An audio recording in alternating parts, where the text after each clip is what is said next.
Already మీరు అయ్యప్ప మాల అనేది కూడా వేసుకొని ఉన్నారు. అవును. యూజువల్‌గా అయితే కార్తీక మాసం నుంచి అయ్యప్ప దీక్ష తీసుకోవడం కానీ అక్కడి నుంచి మొదలవుతుంది. మీరేమో అప్పుడే మొదలుపెట్టారు. అసలు ఏంటి దీని వెనకాల ఉన్న కారణం ఏంటి?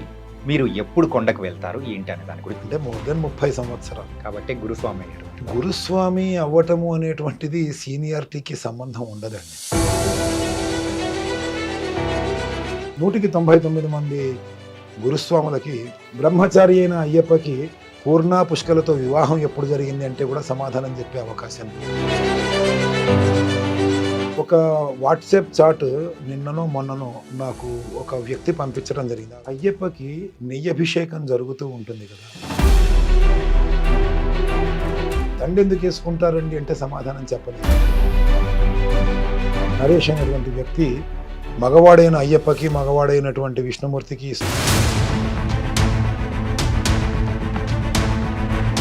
ఏంటంటే అయ్యప్ప స్వామి భక్తుల మూలంగా కూడా అక్కడ ఉన్న ప్రభుత్వానికి కోట్ల రూపాయల డబ్బులు అనేది కూడా వస్తుంది. కానీ అక్కడ అభివృద్ధి మాత్రం శూన్యం. కొండలని చదును చేస్తే ఇంకా లాభమే ఉంది. మన ఈ ప్రోగ్రాం ద్వారా, మన మీడియా ద్వారా గురుస్వాములకి శిష్యులకి అందరికీ కూడా చేతులు జోడించి వినమ్రంగా నేను మీ ద్వారా తెలియజేసుకునేది ఏంటంటే,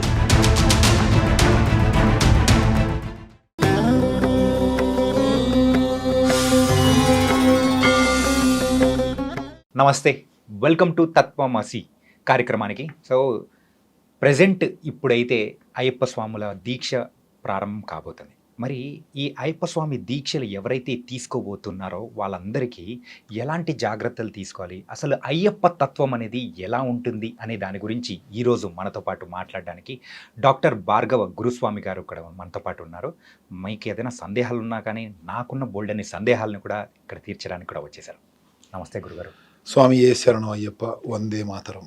యా, మరి స్టార్టింగ్లోనే మిమ్మల్ని ఒక ప్రశ్నతో మొదలు పెడదాం అనుకుంటున్నాను. ఏంటంటే అన్ని ప్రశ్నలే కదండి. ప్రజెంట్ మనం ఉన్నది సెప్టెంబర్లో. అవును. ఈ సెప్టెంబర్లోనే ఆల్రెడీ మీరు అయ్యప్ప మాల అనేది కూడా వేసుకొని ఉన్నారు.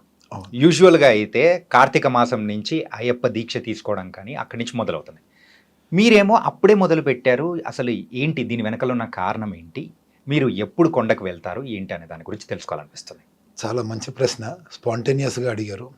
అంటే సమయాన్ని పట్టి అడగడం అనే ప్రశ్న ఉంటుంది కదా, అలా ఏదో ప్రీ ప్లాన్డ్గా కాకుండా ఉండేటువంటి ప్రశ్న ఉంటుంది. చాలా అద్భుతంగా ఉంది.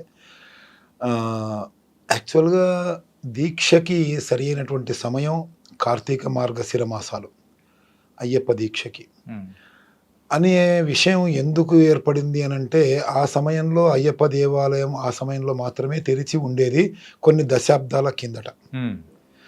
అంటే నవంబర్ 15-16 తారీఖులలో మొదలెడితే జనవరి 15-16 తారీఖుల వరకు ఆ 2 నెలలు దేవాలయం తెరిచి ఉండేది. అందులో 40 రోజులు మండలానికి, ఇంకొక 15 రోజులు జ్యోతి కోసమును దేవాలయం తెరిచేటువంటి పద్ధతి ఉండేది. కాబట్టి ఆ సమయంలో దీక్ష చేసి యాత్రకి వెళ్ళినా దేవాలయం తెరిచి ఉండేది. ఆ సమయంలో అందరికీ అలవాటైంది.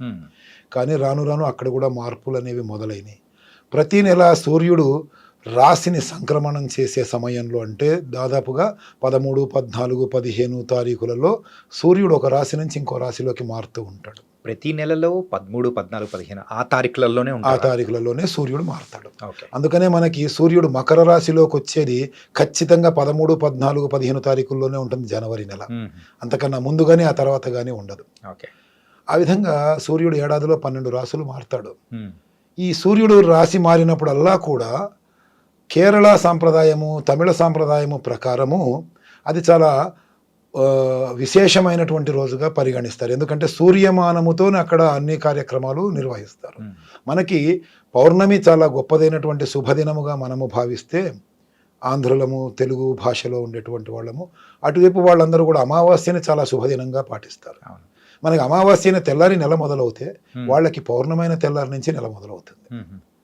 ఒక 15 రోజులు తేడా ఉంటుంది. ఆ వ్యత్యాసాన్ని ఆ విధంగా ప్రతి నెల దేవాలయాన్ని తెరవటమును, అలాగే దేవాలయంలో స్వామి విగ్రహం ప్రతిష్ఠ చేసినటువంటి తిథి, అలాంటివి మళ్ళీ అయ్యప్ప స్వామి జన్మతిథి, ఇలాంటి వాటికి విశేషంగా పూజలు చేస్తూ ఉండడం మూలంగా ఆ సమయంలో మళ్ళీ భక్తుల యొక్క రద్దీ పెరిగి రాకపోకలకు ఎటువంటి ఇబ్బంది లేకుండా ఆ వన ఏవైతే ఉంటాయో జంతువులు ఉంటాయో ఆ యొక్క అడవుల్లో వాటితో ఇబ్బంది లేకుండా ఉండేటువంటి సమయంలో ఈ ఈ విధంగా ఉండటం మూలంగా ప్రతి వాళ్ళు కూడా ఇప్పుడు దాదాపుగా ఏ నెలలోనైనా సరే 40 రోజుల దీక్ష పూర్తయి వెళ్ళేటట్టుగా దేవాలయం తెరిచుండే రోజులలో వెళ్ళేటట్టుగా ప్లాన్ చేసుకుంటున్నారు.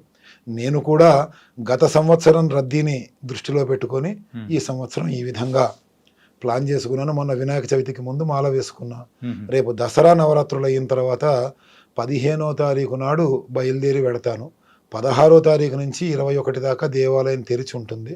ఆ రోజుల్లో స్వామివారి దర్శనం చేసుకొని ఇరుముడి అప్పజెప్పి వద్దామని ఆలోచనతోని నేను నాకు సంబంధించిన ఆ శిష్యులందరూ కూడా మాలధారణ చేయటం జరిగింది. మీరైతే మాల అనేది కూడా సో కంప్లీట్ ఒక మండలం లాగానే వేసుకుంటారా ఏంటి? అవునండి. ఇప్పటి వరకు ఎన్నిసార్లు వేసుకున్నారు గురుస్వామి? నేను దాదాపుగా 3 దశాబ్దాల పైనుంచి అయ్యప్ప మాల ధారణ చేస్తున్నాను. ఓకే. అంటే మోర్ దెన్ 30 సంవత్సరాలు. మోర్ దెన్ 30 సంవత్సరాలు కాబట్టి గురుస్వామి అయ్యారు మీరు. గురుస్వామి అవ్వటము అనేటువంటిది సీనియారిటీకి సంబంధం ఉండదండి. చాలామంది అదే భావిస్తూ ఉంటారు. ఎందుకంటే గురుస్వామి అనేటప్పటికీ సీనియర్ మోస్ట్ అని వింటూ ఉంటాం. అవును. సో దాని ద్వారానే మీకు ఈ ప్రశ్న అనేది కూడా అడిగాను. అది కేవలం ఒక అపోహ మాత్రమే. ఎన్నిసార్లు వెళ్ళినా గురుస్వామి ఇన్నిసార్లకు అవుతారు అనేది. యాక్చువల్గా గురుస్వామి అవ్వాలి అని అంటే 4 సార్లు 5 సార్లు యాత్ర చేయాలి, ఆ తర్వాత గురుస్వామి అవుతారు. ఇదంతా కూడా కొట్టివేయబడినటువంటి విషయాలన్నమాట. అలా కాదు. గురుస్వామి అవ్వడానికి కొన్ని పద్ధతులు, దానికి కొన్ని లక్షణాలు, కొంత నేర్చుకోవటాలు ఇవన్నీ ఉన్నాయి. అందులో ముఖ్యంగా గురువు అంటే అర్థం ఏంటో మనం తెలుసుకోవాలి. అప్పుడు గురుస్వామి అయ్యామా లేదా అనేటువంటిది మనం చెప్పచ్చు. గుకారో అంధకారస్య రుకారస్త నిరోధక అంటారు. అంటే చీకటిని పారద్రోలేటువంటి వెలుతురిని గురువు అంటారు. తల్లి ఆది గురువు ప్రతి వ్యక్తికి. చీకటిలో ఉన్నటువంటి ఆ యొక్క పిండాన్ని, ఆ ప్రాణాన్ని ఎన్నో కష్టాలకి వ్యయ ప్రయాసలకి అందులో ఆవిడ పొంది ఆ తర్వాత పిల్లవాడికో పిల్లకో జన్మనిస్తుంది. ఈ వెలుతురంతా నీ ప్రపంచం నాయన అంటుంది. కాబట్టి తల్లి మహాశక్తి. ఆవిడ ఆది గురువు ప్రతి వ్యక్తికి. అందుకే ఆది శంకరాచార్యుల వారు కూడా తల్లి అనుమతి లేనిది సన్యాసం తీసుకోలేకపోయారు. ఆవిడ్ని భ్రమలో ఒక పులి ఈయనని పట్టుకున్నది అనేటువంటి భ్రమలో ఆవిడ్ని ముంచి మరీ సరే నువ్వు సన్యాసం తీసుకొని ఆవిడ నోటమ్మట వచ్చేటట్టుగా చేసిన తర్వాతే సన్యాసాశ్రమాన్ని స్వీకరించారు. తల్లి అనుమతి లేకుండా ఏమీ చేయలేరు. ఆ తర్వాత సూర్యుడు ఆది గురువు. చీకటిని పారద్రోలి, రాత్రి అనే చీకటిని పారద్రోలి వెలుతురునిస్తాడు. అందుకే సూర్యుడికి తర్పణాలు అవి వదులుతూ ఉంటారు. ఆరోగ్యాన్ని ఇస్తాడు. ఆ తర్వాత 3వ వ్యక్తి గురువు. ఎవరు అనంటే మనసులో ఉన్నటువంటి అజ్ఞానం అనే చీకటిని పారద్రోలి జ్ఞానం అనేటువంటి వెలుతురిని మనలో నింపగలిగినటువంటి శక్తి కలిగిన వ్యక్తిని గురువు అంటారు. అంటే మనల్ని వెలుతురి వైపుకి తీసుకెళ్ళగలిగిన శక్తి. అయ్యప్ప దర్శనములో, అయ్యప్ప దీక్షలో జ్యోతి దర్శనము అనేటువంటిది చాలా ప్రధానంగా ఉంది. కాబట్టి ఆ జ్యోతిని చూపిస్తూ, ఆ వెలుతురిని చూపిస్తున్నటువంటి వ్యక్తి కాబట్టి ఈయనని గురుస్వామి అనే మాట అన్నారు. కానీ నిజంగా గురుస్వామిగా మారాలి అంటే అయ్యప్ప తత్వము పూర్తిగా తెలుసుకొని ఏవి ఆచరిస్తున్నామో, ఎందుకు ఆచరిస్తున్నామో శిష్యులకి క్లియర్గా చెప్పగలిగి, తాను అయ్యప్ప గురించి పూర్తిగా తెలుసుకొని అర్ధరాత్రి అయినా సరే స్వామి జన్మ రహస్యం ఏంటి అని చెప్పి శిష్యుడు అడిగితే ఆయనను కూర్చోబెట్టి ఆయనకి పూర్తిగా అన్ని సందేహాలకి సమాధానము చెప్పగలిగినటువంటి శక్తితో ఆ శిష్యుడి మనసులో ఉండేటువంటి అజ్ఞానం అనే చీకటిని పారద్రోలి అయ్యప్ప తత్వాన్ని ఆయనలో నింపే ఆ వెలుతురుతో తన శిష్యుడిని నింపగలిగినటువంటి శక్తి ఉన్నటువంటి వ్యక్తిని గురుస్వామి అనాలి. కానీ దురదృష్టం ఏంటంటే పూర్ణ పుష్కలాంబానా సమేత అనేటువంటి మాటను యూజ్ చేస్తాము. పూర్ణ పుష్కలనాథనే అనేటువంటి శరణుఘోషలోని ఆ యొక్క శరణాన్ని ఉపయోగిస్తాము. కానీ 199 మంది గురుస్వాములకి బ్రహ్మచారి అయిన అయ్యప్పకి పూర్ణ పుష్కలతో వివాహం ఎప్పుడు జరిగింది అంటే కూడా సమాధానం చెప్పే అవకాశం లేదు. అంటే తెలుసుకునే ఆలోచన లేక, శిష్యులకి తెలియజేసే ఆ విధమైనటువంటి జ్ఞానము లేక, వాళ్ళు ఇబ్బందులు పడుతూ శిష్యులని ఇబ్బందులు పెడుతూ ఒక మూఢనమ్మకాలతో కూడినటువంటి జీవన విధానాన్ని అలవాటు చేసే పరిస్థితిలోకి వచ్చేసారు. ఒక చిన్న ఉదాహరణ చెప్తాను, సమయం మించిపోవట్లేదు అని అనుకుంటే. చెప్పండి. ఒక వాట్సాప్ చాట్ నిన్ననో మొన్ననో నాకు ఒక వ్యక్తి పంపించడం జరిగింది. ఆ పంపించినటువంటి వ్యక్తి పేరు అనవసరము, అది ఎవరు ఆయనకి పంపించారనేటువంటిది అవసరం లేదు. ఎందుకంటే ఇందులో కొన్ని మనోభావాలు దెబ్బతినే అవకాశం ఉంటుంది. అందులో ఈ వ్యక్తి అడిగినటువంటి ప్రశ్న ఏంటంటే, అయ్యప్పకి నెయ్యి అభిషేకం జరుగుతూ ఉంటుంది కదా, పూర్తిగా ఆయన నెయ్యి అభిషేక ప్రియుడే.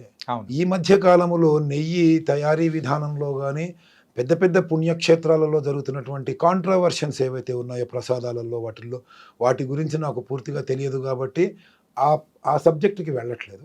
ఎందుకంటే అయ్యప్ప స్వామి నెయ్యి అభిషేక ప్రియుడు. అక్కడ నెయ్యి లేకుండా జరగదు. కొన్ని వేల కిలోలు, కొన్ని లక్షల కిలోల నెయ్యి 40 రోజుల్లోనూ స్వామికి అభిషేకం జరుగుతూ ఉంటుంది. అవును. ఆ నెయ్యి కల్తీ నెయ్యిని వాడటం గురించి ఈ వ్యక్తి నాకు వాట్సాప్ చాట్ పంపించినటువంటి వ్యక్తి ఒక గ్రూప్లో డిస్కషన్ స్టార్ట్ చేసాడు. అక్కడ ఇంకొక వ్యక్తి ఉన్నాడు, అది కూడా చాలా గొప్పదే అన్నమాట. ఒక సంఘటన అంటే కొంతమంది గురుస్వాములు కలిసి కొన్ని సమస్యల్ని పరిష్కరిద్దాం అనుకుంటూ తయారు చేసినటువంటి సంఘటనలోని అడ్మిన్ అనమాట ఆ వాట్సాప్ గ్రూప్కి. ఆయనకి ఈయనని తీసేసాడు, ఈయన పెట్టిన ప్రశ్నల్ని డిలీట్ చేసేసాడు అడ్మిన్గా. ఈయనేమో ఎందుకండి అలా చేశారని చెప్పి అడిగితే ఆయన పరమభూతులే మాట్లాడేశాడు వాట్సాప్ చాట్లో. అందులో వచ్చినటువంటి విధానంలో నేనేంటి చూశానంటే, నేను 48 వాట్సాప్ గ్రూప్లకి అడ్మిన్గా ఉన్నాను, నాకు చెప్పేంతటి వాడివా నువ్వు అనేటువంటి క్వశ్చన్ అక్కడ పాయింట్ని చూశాను అనమాట. అంటే ఎన్ని వాట్సాప్ గ్రూప్లకి అడ్మిన్గా ఉంటే అంత పెద్ద గురుస్వామి కాదుగా. మీరు అన్నట్టు అసలైన గురుస్వామి ఎవరంటే, సో నిద్రలో అయినా కానీ తట్టి లేపితే సో జ్ఞానాన్ని పంచగలిగే వాళ్ళే గురుస్వామి అవుతారన్నారు. కానీ అది లేదు అని అంటున్నారు. అది లేదు అక్కడ. నేను చెప్పింది కరెక్ట్ అని మొండి వాదన తప్ప, హంసలాగా పాలని స్వీకరిద్దాము, రాజహంసలాగా నీటిని వదిలేద్దాము, పాలని నీటిని వేరు చేద్దాము అనేటువంటి భావన ఉన్నటువంటి స్వాములు ఎవరు లేరు. దండెందుకు వేసుకుంటారండి అంటే సమాధానం చెప్పలేరు. పువ్వులు ఎందుకు చల్లుకోవాలండి అంటే సమాధానం చెప్పలేరు. నల్లబట్టలే ఎందుకు ధరించాలి అంటే సమాధానం చెప్పలేరు. గురుస్వామి అనే వ్యక్తికి ఉండాల్సిన లక్షణాలు ఏంటి అంటే చెప్పలేరు. పూజ చేసే విధానం చెప్పలేరు.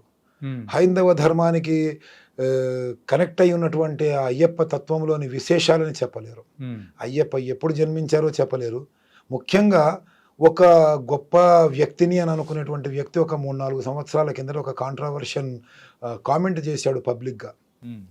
నరేష్ అనేటువంటి వ్యక్తి మగవాడైన అయ్యప్పకి, మగవాడైనటువంటి విష్ణుమూర్తికి స్వామి ఎలా జన్మించాడు అనేటువంటి విషయం గురించి తనకి తోచిన భాషలో తాను మాట్లాడాడు.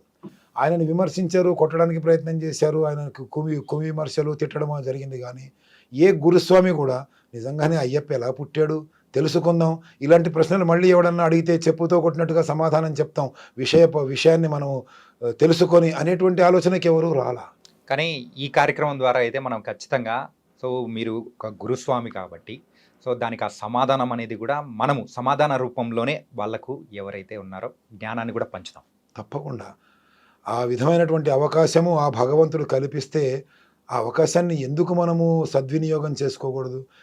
మా నాన్నగారు చెప్తూ ఉండేవారు, చాణక్య గారు, ప్రపంచం మొత్తానికి వెలుతురు చూపించడానికి నువ్వు సూర్యుడివి కావక్కర్లేదు, నీ చుట్టూ ఉన్న నలుగురికి వెలుతురును చూపించేటువంటి ఒక చిన్న దీపానివిగా అలా ప్రతి ఒక్కళ్ళు భావించే చిన్న చిన్న దీపాలైతే సూర్యులని మించిపోయేటువంటి కాంతితో ప్రపంచమే నిండిపోతుందని. ఖచ్చితంగా అది మాత్రమే. కాబట్టి మన ఈ ప్రోగ్రాం ద్వారా, మన మీడియా ద్వారా గురుస్వాములకి, శిష్యులకి అందరికీ కూడా చేతులు జోడించి వినమ్రంగా నేను మీ ద్వారా తెలియజేసుకునేది ఏంటంటే, అయ్యప్ప తత్వములో ఎన్ని సందేహాలు ఉన్నాయో వాటిని తెలుసుకునే ప్రయత్నం చేసి మీ శిష్యులకి వాటిని తెలియచేసే ప్రయత్నం గనక చేస్తే అయ్యప్ప తత్వానికి సంబంధించి ఎవడూ కూడా భవిష్యత్తులో ఎటువంటి దుర్భాషలు కూడా ఆడలేడు. అలాగే ఎరుపు రంగు, కాషాయం రంగు బట్టలు ధరించడం అనేటువంటిది కేవలము వనయాత్రలో మాత్రమే, కానీ ఇక్కడ పూజలలో నేను గురుస్వామిని అని చెప్పి షో పుటప్ చేసుకోవడానికి కాదు. ఓకే. వనయాత్రలో కూడా కాషాయం ఎందుకు ధరించాలి అని అంటే, తమ తమ సమూహాల నుంచి, తమ తమ బ్యాచ్ల నుంచి విడిపోయి ఆ పెద్ద పాదములో దారి తెలియక జూనియర్లు ఎవరైతే కన్యస్వాములు, కత్తిస్వాములు ఇబ్బందులు పడుతున్నారో వాళ్ళకి నేను గురుస్వామిని, I know about this route అని భాష రాకపోయినా తనకి తాను ఒక ఐడెంటిటీని ఏర్పాటు చేసుకుంటే, ఆయన దగ్గరికి వెళ్ళి ఆయన సజెషన్స్, ఆయన యొక్క సర్వీసెస్ తీసుకొని ఈయన శబరిమలకి రీచ్ అయి తన వాళ్ళని కలవడానికి అవకాశము కల్పించేటువంటి వ్యక్తిగా తనని తాను ప్రమోట్ చేసుకోవడానికి ప్రతి గురుస్వామి వనయాత్రలో మాత్రమే కాషాయం ధరించాలి. ఓకే. ఇక్కడ పూజలలో ఎంత పెద్ద గురుస్వామి అయినా సరే నీలి వస్త్రము నల్లటి బట్టల్లోనే ఉండాలి. ఇది ఆ తత్వంలో అయ్యప్ప స్వామి చెప్పినటువంటి మాటేనండి. దీన్ని కూడా వదిలేసి 4ఓసారికో 5ఓసారికో కాషాయం వేసుకొని నా అంతటి గురుస్వాములు లేరు అన్నట్టుగా ఆ పూజలలో కూర్చోవటము, ఇవన్నీ చూసి మనసు బాధపడి నేను ముందుగా వచ్చేస్తున్నానండి యాత్రకి. మీరు ముందుగా రావడానికి గల కారణం ఏంటనేది కూడా చక్కగా చెప్పారు. ఇంకొక విషయం అనేది కూడా మిమ్మల్ని అడగాలనుకుంటున్నాను. మీరు అక్టోబర్ 15వ తారీఖు వెళ్దామని చెప్పేసి అంటున్నారు. కాకపోతే ఎప్పుడైతే కార్తీక మాసం తర్వాత నుంచి మాలధారణ అనేది కూడా అప్పటి నుంచి మొదలవుతుంది. కానీ పోయిన సంవత్సరం ఏం జరిగిందా అనేది కూడా మనం చూసాం. ఏంటంటే సో కొంతమంది కాదు, చాలామంది కూడా సో వాళ్ళు బుక్ చేసుకున్న టికెట్స్ కానీ అన్నీ క్యాన్సిల్ అయిపోయేలా ఉన్నాయన్నమాట. అయిపోయాయి కూడా. అంటే కొన్ని గంటల వ్యవధిలో దర్శనం అయిపోతుందని అనుకుంటే కొన్ని రోజుల తరబడి కూడా ఆ దర్శనం వీలు కానికోకుండా ఇలా టైం వేస్ట్ అనేది కూడా జరిగింది. దానివల్ల నష్టాలు అనేది కూడా ఎక్కువగా వచ్చింది. సో ఎందుకు ఇలా జరిగింది, మెయిన్ రీజన్ ఏంటి అని అనుకుంటున్నారు ఒక గురుస్వామిగా మీరు చెప్పండి. చాలామంది అనుకోవటం ఏంటి అని అంటే అందరికీ తెలిసినటువంటి విషయమే, అందరూ అనుకున్న విషయమే. కేరళ ప్రభుత్వము కమ్యూనిస్టు ప్రభుత్వం కాబట్టి హిందువుల మనోభావాలు దెబ్బతీయడానికి ఆ విధంగా పరిస్థితుల్ని క్రియేట్ చేసింది అనేటువంటి భావన చాలామందిలో కలిగింది. అది ఎంతవరకు నిజం అంటారు? నా ఉద్దేశం ప్రకారం అది నిజం కాదు. ఓకే. ఎందుకనంటే ఏ రాష్ట్ర ప్రభుత్వమైనా ఏ కేంద్ర ప్రభుత్వమైనా నడవాలి అని అంటే డబ్బు ముఖ్యం. కేరళ రాష్ట్రానికి పర్యాటక శాఖ నుంచే విపరీతమైనటువంటి డబ్బులు ఉంటాయి. అందులోనూ సంవత్సరం పొడుగుతా కేరళ ప్రభుత్వానికి పర్యాటక శాఖ నుంచి ఎంత రెవెన్యూ అయితే వస్తుందో నా లెక్క ప్రకారం కేవలం నవంబరు, డిసెంబరు, జనవరి నెలల్లోనే శబరిమలకి వచ్చేటువంటి అయ్యప్ప స్వాముల ద్వారా వచ్చేటువంటి రెవెన్యూ మోర్ దెన్ 70% ఉంటుంది ఆ ఏడాది మొత్తంలోనే వచ్చే ఇన్కంలో. ఆ ఇన్కమ్ని కేరళ ప్రభుత్వం ఎందుకు పోగొట్టుకుంటుంది? పోగొట్టుకుంటే వాళ్ళ యొక్క అభివృద్ధి పథకాలు కానీ ఆ ప్రజలకి కానీ వాళ్ళు మేలు చేయలేరు. తద్వారా కమ్యూనిస్టు పార్టీ అనేది ఉన్నటువంటి ఆ ఒక్క రాష్ట్రంలో కూడా లేకుండా పోతుంది. కాబట్టి ఆ మాత్రం తెలివితేటలు లేనటువంటి వాళ్ళు కాదు. అండ్ ఇంకొకటి ఏంటి అని అంటే ఒకవేళ ఏదైనా కుట్రలు కుతంత్రాలు ఏదైనా ప్రభుత్వం చేస్తే ఆ ప్రభుత్వం పడిపోయిన తర్వాత వచ్చేటువంటి ప్రభుత్వం వాటిని బయటికి తీసేంత దాకా ఎవరికి అర్థం కానటువంటి పరిస్థితులలోనే ఉంచారు అంత మేధావులు రాజకీయ నాయకులు. ఇక్కడ పబ్లిక్ అందరికీ తెలిసేటట్టుగా ప్రపంచం అంతా చూసేటట్టుగా ఈ ప్రజలందరినీ ఇబ్బంది పెట్టవలసినటువంటి అవసరం ప్రభుత్వానికి ఉండదు. అది కేవలము తమ మనుగడని నిలబెట్టుకోవటము కోసము సోకాల్డ్ స్వాములు, సోకాల్డ్ వ్యక్తులు హిందూ మతాన్ని ఆ యొక్క కమ్యూనిస్టు ప్రభుత్వము ఆ విధంగా చేస్తోంది అని ఒక రకమైనటువంటి ప్రచారం చేస్తూ తమని తాము ప్రమోట్ చేసుకునే ప్రయత్నం చేసినటువంటి దాంట్లో భాగం అది. ఒకవేళ అదే నిజమైతే, ప్రజలందరూ చెప్పింది అదే కనుక నిజమైతే జనవరి 4-5 తారీఖుల తర్వాత జ్యోతి రోజున ఉండవలసినటువంటి రష్ ఎందుకు లేదు? ఓకే. జ్యోతి రోజున ఖాళీగా ఎందుకుంది? ఇది ప్రకృతికి సంబంధించినటువంటిదండి. చిన్న కొండ, తిరుమల కొండలాగా పెద్ద కొండ కాదు, హిమాలయాల్లాగా పెద్ద కొండ కాదు. ఒక 4-5 కిలోమీటర్లు నడిస్తే శబరిమలకి వెళ్ళిపోతాం మనం పంప నుంచి. చిన్న కాలువ ఆ పంపా నది, జీవనది కాదు, కృష్ణానది లాగాను గోదావరి నది లాగాను. అక్కడ కొన్ని లక్షల మంది ఒకేసారి వస్తే ఆ చిన్న ఇరుకైన దారిలో ట్రాఫిక్ జామ్ అవ్వటము. అంతేకాకుండా మనం ఇది వరకు ఒక 15-20 ఏళ్ల కిందటి వరకు కూడా చూసాము. 18 మెట్ల దగ్గర తొక్కిసలాటలై 18 మెట్ల మీదనే ప్రాణాలు కోల్పోయినటువంటి వాళ్ళని ఎంతో మందిని చూసాము. 18 మెట్ల మీద డబ్బులు పోగొట్టుకున్న వాళ్ళు, డబ్బుల సంచులు పోగొట్టుకున్న వాళ్ళని చూసాము. ఆ పైనుంచి కిందపడి కాళ్ళు చేతులు విరిగిపోయి జీవితంలో లేవలేని వాళ్ళని చూసాము. ఇలాంటివన్నీ ఆ క్రౌడ్ ఎక్కువ అవ్వటం మూలంగా ఇలాంటివన్నీ కూడా అవాయిడ్ చేయటం కోసము పంపా దగ్గర నుంచే సిస్టమేటిక్గా పంపిస్తూ ఉండడం మూలంగా ఏర్పడింది. తప్పెవరిది అని అంటే అక్కడ ఉన్నటువంటి అంటే ఒక 10 మంది వరుసగా లైన్లో నుంచుంటే, ఒక పక్క నుంచుంటే ఆ కింది నుంచి పైనుంచి కిందికి దిగే వాళ్ళు రాలేరనమాట. ఆ రోడ్డు అక్కడ బ్లాక్ అయిపోతుంది. జస్ట్ 10 మంది నుంచుంటే చాలు. అలాంటి చిన్న కొండ మీద కాళ్ళు చేతులు జారి కింద పడిపోయి ప్రాణాపాయ పరిస్థితులు రాకుండా ఉండడం కోసం అంత క్రౌడ్ ఒకటేసారి వచ్చేటప్పటికి ఏర్పాటు చేసినటువంటి పద్ధతుల్లో ఏదో చిన్న చిన్న లోపాల మూలంగా వచ్చిన ప్రాబ్లమే కానీ కేరళ ప్రభుత్వం చేసింది మాత్రం అయ్యుంటుంది అని నేను మాత్రం అనుకోవట్లేదు. అంటే ఏంటంటే ఒక్కసారిగా అంత రష్ రావడంతోనే అలా జరిగిందే తప్ప అంతకు మించి ఏం లేదు. అంతేనండి. ఉదాహరణకి మొన్న విజయవాడలో వరదలొచ్చాయి. హ్మ్. అది ఎవరో క్రియేట్ చేస్తే వచ్చినవి కాదుగా. ఒకటేసారి నీళ్ళొస్తే ఎవరేం చేస్తారు? ప్రకృతి అంతే. ఇది కూడా అంతే. హ్మ్. ఒకటేసారి జనాలందరూ వస్తే ఏ ప్రభుత్వం ఏం చేస్తుంది? హ్మ్. కానీ ఇలాంటిదేదైనా వస్తది అని అనుకున్నప్పుడు, సో, ప్రభుత్వం అయినా గానీ ముందు నుంచి తగిన జాగ్రత్తలనేది కూడా తీసుకోవడం కానీ ఇలా చేయాలి. ఒకవేళ ఈ సంవత్సరం కూడా అలాంటిది వచ్చింది అనంటే, ఇక్కడి నుంచి వెళ్ళే వాళ్ళు కానీ, ఎవరైనా కానీ ఎలాంటి జాగ్రత్తలు తీసుకుంటే మంచిదో కూడా మీరు చెప్తే ఇంకా బావుంటది. ఆల్రెడీ నాకు తెలిసి కేరళ ప్రభుత్వం ఒక మంచి నిర్ణయం తీసుకుంది. ఇదివరకు స్పాట్‌లో కూడా వర్చువల్ క్యూ టికెట్స్ ఇచ్చేసి పంపించేవాళ్ళు. హ్మ్. క్రౌడ్‌ని పట్టి. ఇప్పుడు అంటే సివిల్స్‌కి వర్చువల్ క్యూ ఉండేది కాదు. అంటే మాల వేసుకోకుండా వచ్చేవాళ్ళకి వర్చువల్ క్యూలో స్లాట్‌లో బుక్ చేసుకునే అవకాశం ఉండేది కాదు. ఇప్పుడు ఎవ్వరైనా సరే వర్చువల్ క్యూ స్లాట్ తీసుకొనే వెళ్ళాలి. ఆ స్లాట్‌లో ఉన్న వాళ్ళని మాత్రమే తర్వాత నుంచి అలౌ చేస్తారు. హుహు. అండ్ ఇంకో విషయం ఏంటంటే ఈ కనుమలన్నీ ఏవైతే ఉన్నాయో, కనుమలు అంటే ఈ లోయలు హ్మ్. కేరళలో ఉన్నటువంటివి హ్మ్. అవి చాలా లూజ్ సాయిల్‌తో ఉంటాయి. ఓకే. క్రౌడ్ ఎక్కువగా ఉంటే లేదా వర్షాలు ఎక్కువగా పడితే వాయునాడులో ఏర్పడినటువంటి విపత్కర పరిస్థితులు శబరిమలలో కూడా ఏర్పడవచ్చు. ఇదివరకు ఏర్పడినయి కూడా. అవును.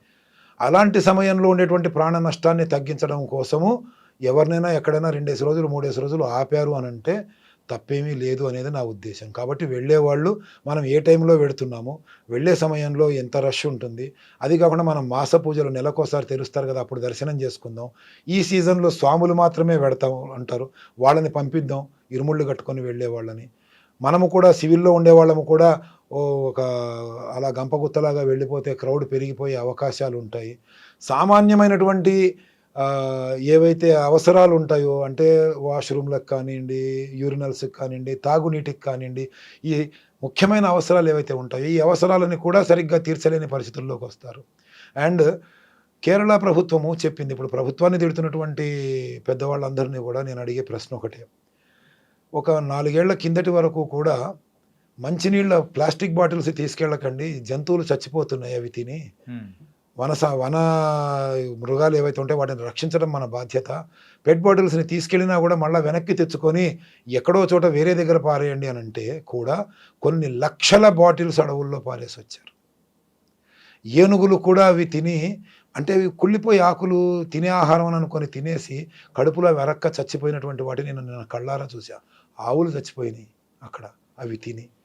ఆ రోజుల్లో ప్రభుత్వం ఎంత చెప్పినా వినకపోయేటప్పటికీ టోటల్‌గా ఎరిమేలి దగ్గర నుంచి సన్నిధానం వరకు ప్లాస్టిక్‌ని బ్యాన్ చేసేసింది హ్మ్.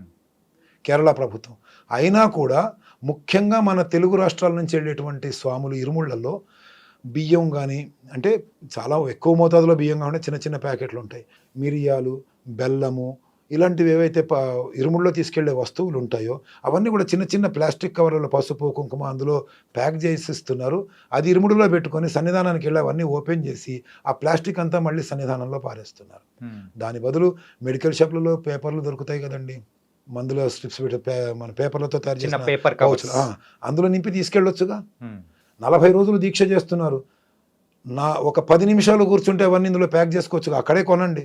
ఇవి ఓపెన్ చేయండి. ఇందులో వేయండి. ప్లాస్టిక్ ఇక్కడ పారేయండి. అవి ఇరుములలో పెట్టుకొని వెళ్ళండి అని నేను 10 సంవత్సరాల నుంచే చెప్తున్నా. హ్మ్. ప్లాస్టిక్ ఉంటే ఇరుముడి కట్టడం మానేస్తున్నా. హ్మ్. అయినా కూడా ఏ గురుస్వామి కూడా తన శిష్యులని ఈ విధమైనటువంటి పద్ధతికి కూడా అలవాటు చేయకుండా తీసుకెళ్తున్నారు. అక్కడి నుంచి కొనుక్కురావాలి పూజా స్టోర్స్ నుంచి. ఆ ప్లాస్టిక్‌ని ప్లాస్టిక్ లాగా ఇరుముల్లో పెట్టాలి. కట్టేయాలి. తీసుకెళ్ళి అక్కడ ఓపెన్ చేసి అటవీ సంపదనంతా నాశనం చేయాలి. అక్కడ అంత నాశనం చేస్తున్న నా మూలంగా ఇంత నాశనం అవుతుంది. ఇన్ని లక్షల మంది మూలంగా ఎంత నాశనం అవుతుందని ఒక్కళ్ళు ఆలోచించినా కూడా హ్మ్. ప్రకృతి నిలబడుతుంది. ఎవరి మీద ప్రకృతి విలయతాండవం చెయ్యదు. అప్పుడు ఎంతమంది వెళ్ళినా ఆనందంగా, ఆరోగ్యంగా ఉంటారు కదా! యాహ్! జాగ్రత్తలేంటి అనంటే ప్లాస్టిక్ తీసుకెళ్లకుండా ఉండాలి ఫస్ట్ పాయింట్.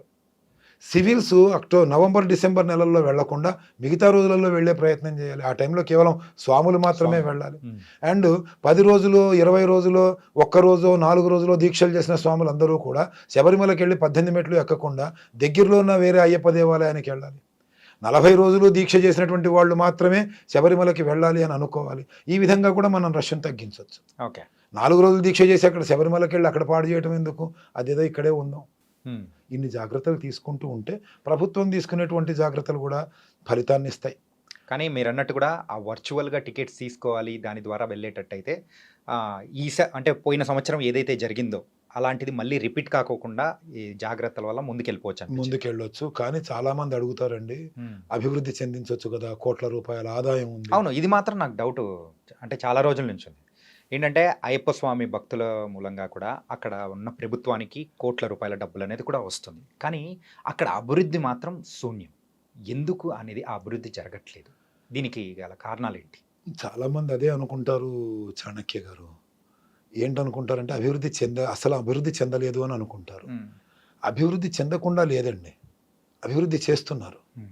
కానీ వనయాత్ర అనేటువంటిది చాలా విశేషమైంది శబరిమల యాత్రలో.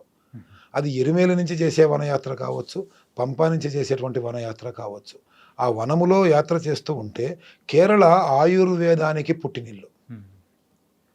అక్కడ ఆయుర్వేదపు మూలికలకి సంబంధించినటువంటి నీళ్లు ప్రవహిస్తూ ఉంటాయి. హ్మ్. అళదా కానియండి, లేకపోతే పంపా కానియండి. ఆ చెట్ల మధ్యలోంచి ఆ ధారగా వస్తూ ఔషధ గుణాలు కలిగినటువంటి ఆ నీళ్లల్లో స్నానం చేయటము, ఔషధాలతో కూడుకున్నటువంటి ఆ గాలిలో మనం ప్రయాణం చేస్తూ ఆ గాలిని పీల్చుకోవడం మూలంగా అనేక రకాలైనటువంటి రోగాలు తగ్గిన దాఖలాలు నేను చూశాను. హ్మ్. డెవలప్ చేయటం మూలంగా వెహికల్స్ ఎక్కువైపోయి పొల్యూషన్ ఎక్కువవుతుంది ఫస్ట్ పాయింట్. ఓకే. అక్కడ ఉన్నటువంటి స్వచ్ఛత లోపిస్తుంది. హ్మ్. రెండోది ఏంటంటే డెవలప్ చేయటం మూలంగా రోడ్లు వెడల్పు చేస్తూ పోవటం మూలంగా వాయనాడులో జరిగినటువంటి బీభత్సమైనటువంటి పరిస్థితులు రావచ్చు. ఎందుకంటే కొండలని చదును చేస్తే ఇంకా లాభం ఏముంది? ఆ కొండల నుంచి ప్రయాణం చేస్తేనే కదా! వాటిని అంతెందుకండి అక్కడ ఎలా వస్తుంది అంత ఇబ్బందులు అనేటువంటి మాటని ఎవరన్నా అడగొచ్చు గానీ, శ్రీశైలం లాంటి పెద్ద పెద్ద కొండల్లోనే మొన్న కొండ చర్యలు విరిగి పడి ఇబ్బందులు పడ్డారు. హ్మ్. అండ్ అది గాకుండా మీరన్నట్టు కేరళలో ఉన్న అక్కడ సాయిల్ కూడా లూజ్ సాయిల్ లూజ్ కాబట్టి సాయిల్. అది ఇంకా అలా స్లైడ్ రావడానికి కూడా అందులోనూ ఎక్కువ సముద్రానికి అవకాశాలుంటాయి. దగ్గరగా ఉంటుందండి అది. హ్మ్. సముద్రానికి దగ్గరగా ఉండడం మూలంగా తుఫాన్లు అవి వచ్చినాయనుకోండి, హ్మ్. ఆ గాలి విపరీతంగా వస్తుంది గదా! ఆ! ఆ గాలితోని కూడా ఎఫెక్ట్ ఉంటుంది. ఈ కొండల మూలంగానే మనకు ఆరోగ్యము అది పంచగిరీశ్వరనే అంటాము. హ్మ్. అదే తిరుపతి అయితే అది దాదాపు ఎన్ని కిలోమీటర్లు, ఎంత ఎత్తు, ఎంత పెద్ద పెద్ద కొండలు దాన్ని కొంచెం మనం చేసినా కూడా అక్కడ కూడా వర్షాలు పడ్డాయి అనంటే ఆపేస్తారు. వన్యమృగాలు వస్తున్నాయి అంటే ఆపేస్తారు. ఇది కేవలం చాలా చిన్న కొండ. ఎంత చిన్న కొండనో తెలుసా? ఒక 50,000 నుంచి 60,000 మంది శబరిమల దేవాలయంలో ఉన్నారు అనంటే పైన మళ్ళీ ఇంకోడు పట్టడానికి కాలు పెట్టడానికి కూడా అవకాశం ఉండదు. అక్కడ అయ్యప్ప అక్కడ కొండలో. అయ్యప్ప కొండ మీద. హ్మ్. అంత చిన్న కొండని ఇంకా ఎంత డెవలప్ చేస్తారు? నేను వెళ్ళిన రోజుల్లో, హ్మ్. కన్యాస్వామిగా వెళ్ళిన రోజుల్లో పంపా నుంచి నీళ్లు మోసుకొని పైకెళ్ళేవాళ్ళం 6 కిలోమీటర్లు. వెళ్ళి వంట చేసుకునేవాళ్ళం. ఇప్పుడు హుహు. అక్కడ నీళ్ల వసతి ఉంది. పైన అసలు కరెంటే ఉండేది కాదు. అలాంటి చోట ఇప్పుడు కరెంటొచ్చింది. అక్కడ నీళ్ల సప్లై ఉంది. అక్కడ అద్భుతంగా వర్షానికి, దానికి, దీనికి తడవకుండా ఉండేటట్టుగా ఈగలు అవి ముసిరేటట్టు బాత్రూమ్‌లు ఉండేవి కాదు. మేము చెట్ల కిందనే ఉండేవాళ్ళం. హ్మ్. మేము ఇక్కడ వంట చేసుకుంటుంటే పక్కన వేరే సముదాయం నుంచి వచ్చినటువంటి స్వాములు వాళ్ళ టాయిలెట్స్ యూజ్ చేస్తుండేవాళ్ళు. ఇక్కడ వంట చేసుకుంటూ ఉండేవాళ్ళం. పెంట కుప్పల్లో కాళ్ళేస్తూ నడుస్తూ వెళ్ళాల్సిన పరిస్థితి. అవన్నీ కూడా మారినాయి. హ్మ్. చాలా మారినాయి. కొండెక్కుతూ ఉంటే అన్ని చిన్న చిన్న గల్లీల్లాగా ఉండేది తప్పితే రోడ్డులాగా ఉండేది కాదు. ఇప్పుడు అద్భుతంగా ఉంది. ట్రాక్టర్లు అవి కూడా పైకెళ్ళి కిందికి రావడానికి వీలుగా ఉంది. హ్మ్. సామాన్లు వెళ్ళండి పైన అసలు మంచినీళ్ళు కూడా దొరికేవి కాదు. అలాంటివి హోటళ్ళున్నాయి. హ్మ్. మనం ఏదైనా పుట్టించగలం. భూమిని హ్మ్. పుట్టించలేం. లేదు. భూమిని వాడుకోగలం అంతే. తగ్గించగలం కానీ పుట్టించలేం. అక్కడ జరిగింది అదే. హ్మ్. ప్రజలు పెరిగారు. మాకు కప్ప, కంజి అనే ఆహారం మాత్రమే దొరికేది ఒకానొకప్పుడు. హ్మ్. లేదు మేము సన్నిధానంలో కట్టెలు అవి తీసుకొని ఇంతింత లావు లావు బియ్యం తీసుకొని అవి శనగల్లాగా ఉడుకుతాయి. వాటిని వండుకొని తినే పరిస్థితి. అది కూడా వంట చేసుకోవాలనుకుంటే. ఇప్పుడు మీరు కన్నస్వామిగా ఎళ్ళిన రోజుల్లో. కన్యాస్వామిగా అంటే వెళ్ళిన. సుమారు ఒక 30 సంవత్సరాల ఆ! క్రితం. హ్మ్. కొచ్చిన్ నుంచి శబరిమలకి వెళ్ళాలి అని అనుకుంటే సింగిల్ రోడ్. ఆ హ్మ్. సింగిల్ రోడ్‌లో ఒళ్ళు హూనం అయిపోయేది. ఇప్పుడు అవన్నీ కూడా డెవలప్ చేశారు. ఏ ప్రభుత్వాన్ని తప్పుపట్టలేమండి. అంటే పరిస్థితులకు తగ్గట్టు ప్రెజెంట్ ఉన్న సిట్యుయేషన్స్ తగ్గట్టు మారుతూ ఉన్నాయి. ఆ మారుతూ డెవలప్‌మెంట్ ఉన్నాయి. జరుగుతూ ఉంది. కానీ ఇప్పుడు కొత్తగా పెడుతున్న వాళ్ళందరూ కూడా డెవలప్ చేయలేదంటే వాళ్ళు చూసింది అంతే కాబట్టి డెవలప్ చేయలేదనుకున్నారు గానీ హ్మ్. పాత గురుస్వాములను అడగండి. వాళ్ళు యాత్ర చేసిన స్టార్టింగ్ డేస్‌లో ఎలా ఉండేది, ఇప్పుడు ఎంత మార్పొచ్చింది. హ్మ్. ఇవన్నీ కూడా ప్రతి ఒక్కళ్ళు ఒప్పుకోవాల్సింది డెవలప్‌మెంట్ అవుతుంది. కావట్లేదనే మాట ఏమీ లేదు. అంటే గురుగారు మీరైతే ఇప్పటివరకు అక్కడ కొండ మీద ఉన్న పరిస్థితుల గురించి కానీ, అప్పుడెలా ఉంది, ఇప్పుడెలా ఉందని చెప్పేసి ఒక గురుస్వామిగా చేస్తూ చాలా చెప్పారు. ఇంకా మనం ఇలాంటి కార్యక్రమాలు కూడా బోలెడన్ని చేయాలి. అండ్ మా ప్రేక్షకులకి ఇంకేమైనా చెప్పాలనుకుంటున్నారా మీరు? తప్పకుండా. మిత్రులారా మీరందరూ కూడా అయ్యప్ప స్వామికి సంబంధించి, ఆయన జననానికి సంబంధించి ఆ ఇరుముడిలో పెట్టేటువంటి వస్తువులకి సంబంధించి, అలాగే యాత్రకి సంబంధించి, దీక్షకి సంబంధించి, దీక్షలో అనుకోకుండా మనకొచ్చేటువంటి సమస్యలు కొన్ని వస్తూ ఉంటాయి. ఎవరో బంధువులకి ఎవరన్నా పిల్లలు పుట్టారనో, లేపోతే పిల్లలు పెద్దవాళ్ళు ఎవరన్నా చనిపోయారనో, పిల్లలు పెద్ద మనుషులయ్యారనో, అప్పుడు ఏం చేయాలనేటువంటి సందేహాలు, సమస్యలు, అనేక రకాలైన సమస్యలు మీకుంటాయి. కానీ మంచి సమస్యలు, అందరికీ పనికొచ్చేటువంటి సమస్యలు ఏవైతే ఉంటాయో, అలాంటి సమస్యలకి సమాధానము తెలుసుకునే ప్రయత్నం మీరు చేయటంలో తప్పులేదు. మీకు నేను ఉపయోగపడడంలో తప్పులేదు. కాబట్టి ఈ ప్రోగ్రాం కింద మీరు అలాంటి సమస్యలేమన్నా ఉంటే, ఆ సమస్యల్ని కామెంట్లలో పెడితే, నేను నాకు తెలిసినంత వరకు మీ సమస్యలకి సందేహాలకి సమాధానాలు నేను చెప్పే ప్రయత్నం చేస్తాను. అలాగే నాకు తెలియనివేమన్నా ఉంటే, నాకన్నా గొప్పవాళ్ళు, నాకు గురుతుల్యులు ఎంతోమంది ఉన్నారు ఈ సందేహాలకి సమాధానం చెప్పేటువంటి వాళ్ళు. వాళ్ళ ద్వారా తెలుసుకొని, నేను కూడా కాస్తంత జ్ఞానాన్ని సంపాదించుకొని మీ మూలంగా ఆ సందేహాలకి సమాధానాలని మీ దాకా చేరవేసేటువంటి ప్రయత్నం చేస్తాను. కాబట్టి మీకేమైనా సందేహాలుంటే తప్పకుండా కామెంట్లలో పెట్టి నన్ను ప్రోత్సహిస్తారని, హైందవ సేవకుడిగా, అయ్యప్ప భక్తునిగా ఈ సేవ చేసుకునే అదృష్టాన్ని నాకు కల్పిస్తారని అందరినీ కూడా ప్రార్థిస్తూ ఉన్నాను. వందే మాతరం. జై Hind. Thank you so much గురుగారు. ఏంటంటే అందరికీ కూడా అయ్యప్ప మాల యొక్క ఎలా వేసుకోవాలి, ఏంటి, అండ్ దాంతోపాటు ఇంకా బోల్డన్ని అంటే సమస్యలు కొన్ని ఉంటాయి. సో ఆ సమస్యలకు సమాధానాలు కూడా మీ దగ్గర నుంచి తెలుసుకుంటారు. ఆ కామెంట్స్ ఏదో వాళ్ళ ద్వారా కూడా మరి మీకు మేము తెలియజేస్తాము. Thank you so much. నమస్కారం. అయ్యప్ప మాలకు సంబంధించిన సందేహాలు మీకు ఏమైనా ఉన్నాయంటే కామెంట్ బాక్స్లో ఆ కామెంట్స్ను కూడా మీరు షేర్ చేశారంటే ఖచ్చితంగా వాటికి మంచి సమాధానాలు మన గురువు గారు తెలియజేస్తారు. మరో కార్యక్రమంలో మళ్ళీ కలుద్దాం. అంతవరకు take care. This is your Chanakya.